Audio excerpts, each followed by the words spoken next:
Hey everyone, Rascal here. And Mama, welcome to our podcast. Today we're covering the recent Netflix movie for the G5 era of My Little Pony, which is called My Little Pony: A New Generation. It certainly is. Yes. And this convoluted description tells you more about this new series. And it's a film sequel to Friendship is Magic, or G4, taking place in an undisclosed amount of time after the end of G4, which doesn't make any sense. No, they don't. The Earth ponies, unicorns, and Pegasusi have all somehow become divided again and now hate each other, which is unbelievable. Yeah. And with the bright-eyed Sunny Starstraight, yes, that's really her name, determined to unite everyone again, she goes on a quest to find an ancient artifact that will bring it magic and friendship back to Equestria. Yes, that is the plot. And before we comment on that, be sure to like, subscribe, and click the notification bell to updates on future podcasts and World of Paws videos. In case you don't know, full disclosure, we are MLP G4 fans.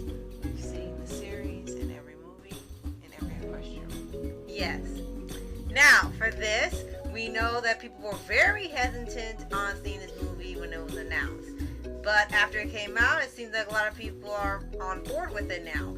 But however, we noticed that we don't really see a lot of people say what's wrong with the film, and I'm sure for a lot of people, if you really love the movie, you don't want to see any flaws, which is perfectly understandable.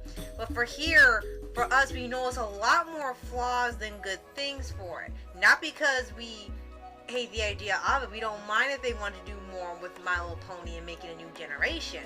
But it seems like whenever somebody points out, like, hey, some of this stuff doesn't make sense in the movie, they're immediately shut down. And they don't, for some reason, are not allowed to express, some of the flaws of the movie. So we're going to tell you what we thought of it, and the good and the bad. Right. And then leave it to you to watch and make your own judgment. That's right. So first, the good. Animation is absolutely fantastic. Yes. Animation is great. It's fluid.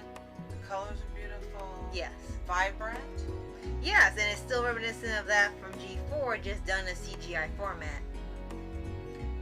And Netflix has it as an exclusive series and movie. Right. So not able to see anywhere else, not on demand, not on Hulu, exclusively on Netflix. Right. So this is basically like a pilot movie. So when the actual series comes out, we'll be able to see it one after the other when it's actually released on Netflix. Another good thing, it is still friendly for all ages. Right.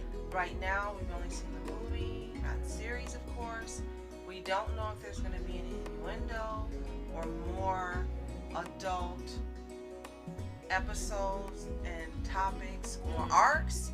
Mm-hmm. But for the movie itself, it is safe to view for all ages. Mm-hmm. So if someone 8 wants to see it or someone 80 wants to see it, that's true. And all in between, it's a safe watch for everyone. And I think they kind of took that from G4, where the other incarnations before were made for one specific target, little girls, and when they made G4, it was made to be for all ages, not just that particular group. So I guess G5 took a little bit of that.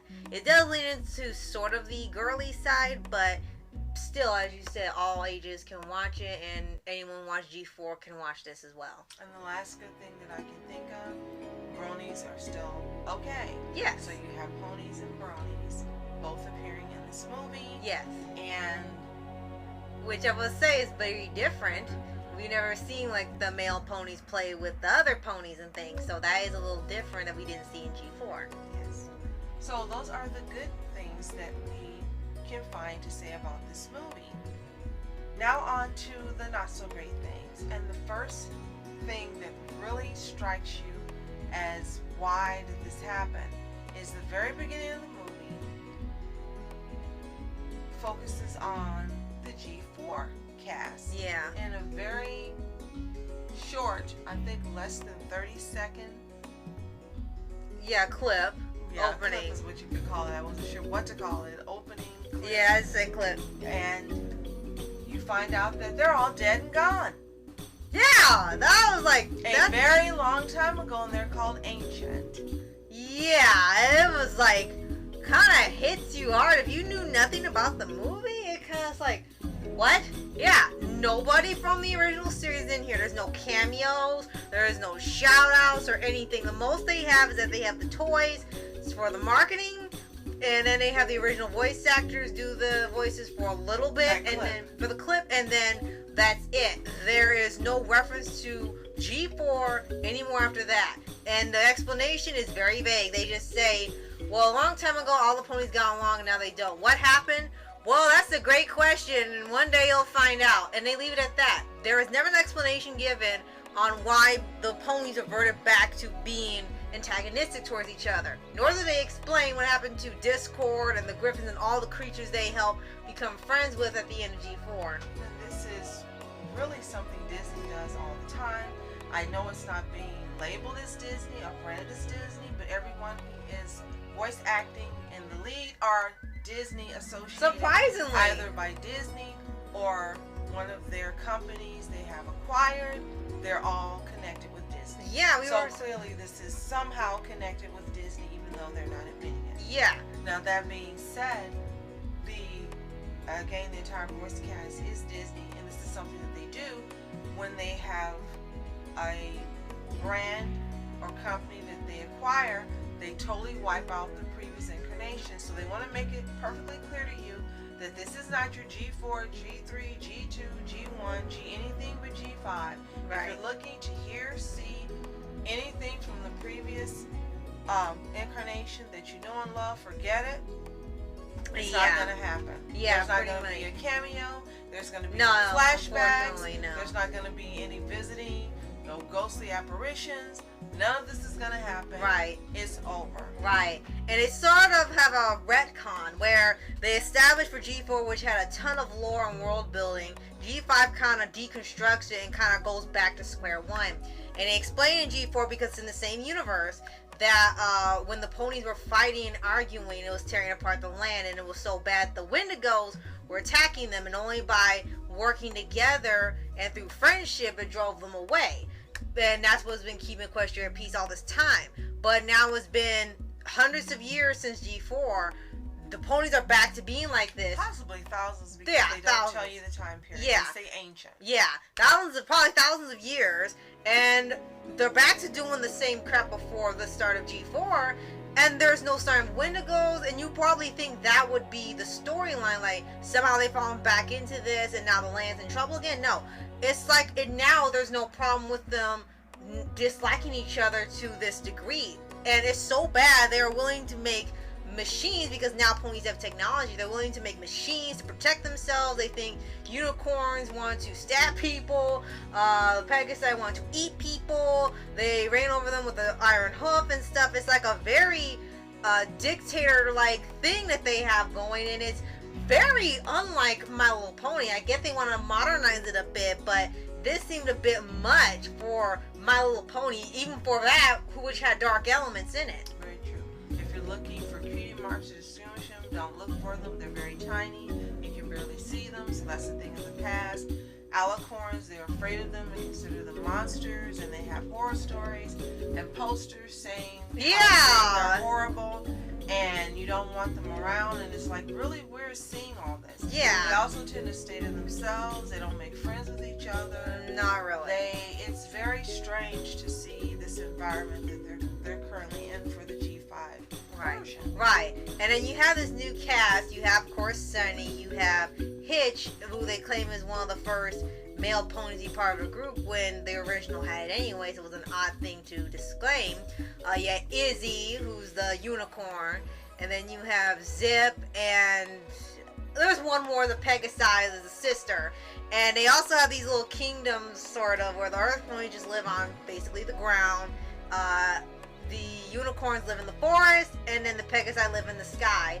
And for some reason, all ponies have technology now. They have smartphones, they have AT&T, CBS, they have the internet, they have the news, they have Times Square TVs, the only thing they don't have is cars. Mm-hmm. So it's very odd to see My Little Pony suddenly have technology when they had it here and there, but they kept it to where you could believe horses built all these things, that this was really a world populated by ponies. And the only time they had technology was when they did a little interdimensional traveling, when they went to Equestria Girls, where they were human and the technology made sense. So they definitely want to set this apart from any previous incarnation. The coloring is different for Yes. the ponies. As I said, you barely can see the cutie marks. They move differently. Yes. They sit differently. Yeah. They act differently. The environment itself, the homes and things are very different. They're not, you know how you had Twilight living in a beautiful castle and they all had their little homes that really identified whom they were and what they were involved in. That doesn't happen here. They're all pretty nondescript, pretty simple. Yeah. Nothing unless you know anyone sticks out. They're all pretty tame, mild-mannered, Yeah. kind of mundane in terms of having personalities and things of that nature. Yeah. And all of it stems from, it always goes back to the same thing, that they have a thing against the other types of ponies. And it's so apparent in the film that almost all their character traits, except for Sunny, who was taught by her dad that this is not how it was, all the characters are defined by this. And I'm glad you brought that up, because true to Disney form again, in the beginning we see Sunny with her dad, really sweet moments, another good part of the film. Yes. We forgot to mention, we did like that and how he talked to her. Yes. And everything. And then suddenly there's a time skip and Disney has killed off her dad. So For we already no knew reason. The mom was dead, and now the dad is dead and now she's alone. Yeah, for And literally then no begins the reason. descent of the movie. And it was literally for no reason. There was no indication that the dad was sick, or he had an injury, or it was coming to an end. He just comes in, he's nice to her, it's a sweet moment, and then all of a sudden, he's got a plaque in honor of him, and it's like, well, what happened? That's just it. How about why, too? Why did you would take you him take out? The dad out? You could have left him in, it would have been perfectly fine. He was one of the more memorable characters. And that's probably why they took him out, because he kept talking about how Basically one day they could get back to being how it was in the past. He kept The talking about G4. the past. Yeah. He kept talking about how great they were, and it says, you know what? The last vestiges of G4 are gone, and they took the dad out. That's just pretty Yeah. much what it seems like. Yeah, And it's one so other sad. thing that they decided to set apart this world from the others is there was lots of singing that really did not fit in with the movie itself. Forget the other incarnations. It just kept being music numbers that popped up that didn't really fit with the movie at all. Yeah, and they didn't help the story along. They were just song numbers because a couple of their voice actors were known for their music careers, and others that weren't, they just have to have, hey, try singing for this one. Like with Ken Jeong, he gets a villain song for some reason, and they try to have some stuff that's upbeat, and they're not bad sounding, but they just don't seem like this is My Little Pony style songs, especially since the other ones have had like really, really catchy songs. They really sound like, again, Disney songs, and like they were just inserted into it to bring that to the film. Yeah. That's what it seems like. Yeah. There is an ending, and it's a strange ending. Yeah, it's a bit abrupt. And it's supposed to be a happy ending, but in terms of what you're used to from this franchise, period, it's not really happy, but what it does do is open up for the series to take place. Right. And we're hoping, as it goes on, perhaps there'll be improvements. Maybe they will finally go into detail on what happened to the G4 ponies, what caused the people to go back to their old ways, how did they get technology. We're really hoping for that, because if not, and they just leave it unexplained, then that'd be some pretty bad story structure on their part. One final note, again, they said they wanted something totally different. However, each one of these ponies that Rascal named pretty much mimics either one or multiple ponies from the previous incarnation. Yeah, oddly enough, especially Izzy being exactly like Pinkie Pie, just as a unicorn. And then there's one that's exactly like Rainbow Dash. Yeah, and Sunny was Twilight, just even more upbeat and not much of a bookworm. And I was gonna say, and not as smart as she was. Right. And of course, at this point, there's no Spike or anyone she's taking care of. Yeah.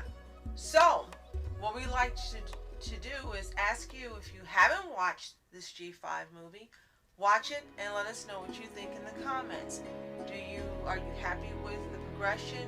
Do you like the whole new concept of this G5? Let us know.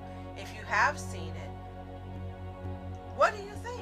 It's Yeah. the same question. Are you happy with the new world, the new G5 world? Do you think it has delivered all that it was hyped up to be prior? Do you think that you have gotten a sequel series that is worthy of the MLP label? Let us know in the comments. And if you haven't seen it, again, it's exclusively on Netflix. It's there to watch. And give it a watch. Come back, comment, tell us what you think. Right. And be sure to like, subscribe, and notification updates on future podcasts and local pause videos. And we're not sure if we're going to actually watch the series. We don't know when it's going to come out. We haven't seen any information on that. But if we do, of course, you will get a review on it from us as always. Yes. So, thank you so much for watching Mask Entertainment. And I'm Mom Entertainment. Have a fantastic day. Peace.